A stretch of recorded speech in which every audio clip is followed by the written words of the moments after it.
點樣去轉化我哋嘅陰影投射呢？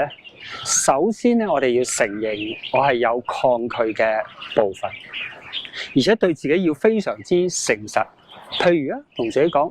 我承認我抗拒我阿媽嘅囉嗦，我抗拒我老豆嘅操控，抗拒我老闆好虛偽、好自私。嗱，同時我哋要區分，對方有對方嘅問題係佢嘅責任，我抗拒佢咧，呢個就係我嘅責任，我嘅部分。所以我哋要好清晰，對方只係我嘅情緒嘅觸發點，而唔係源頭嚟嘅。背後咧，我嘅情緒背後咧就係我未接納自己嘅部分，所以我先有咁多情緒咁抗拒。嗱，點做啊？第一樣嘢，俾自己放鬆，眯埋眼，做幾下深呼吸，慢慢做深呼吸，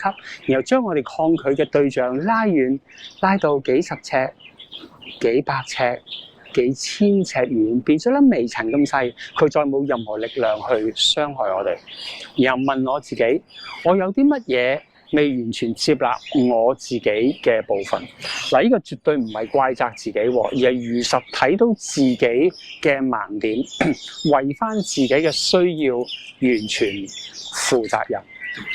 嗱，就係話先處理好自己，然後先有力量去處理外在嘅人事物。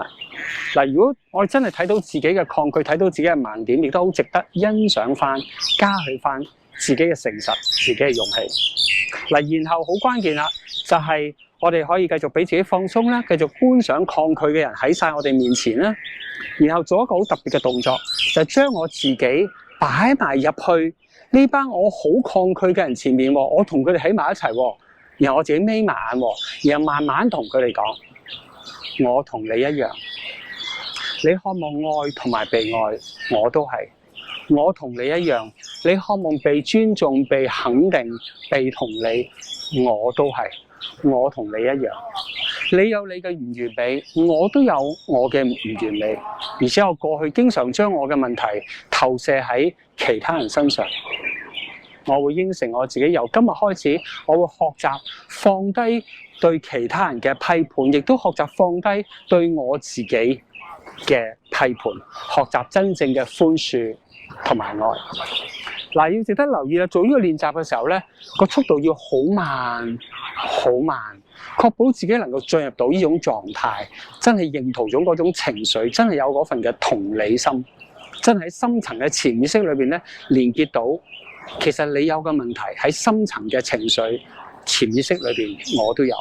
最後啦，可以問自己啦，當我以後再見翻一啲我抗拒嘅人嘅時候咧，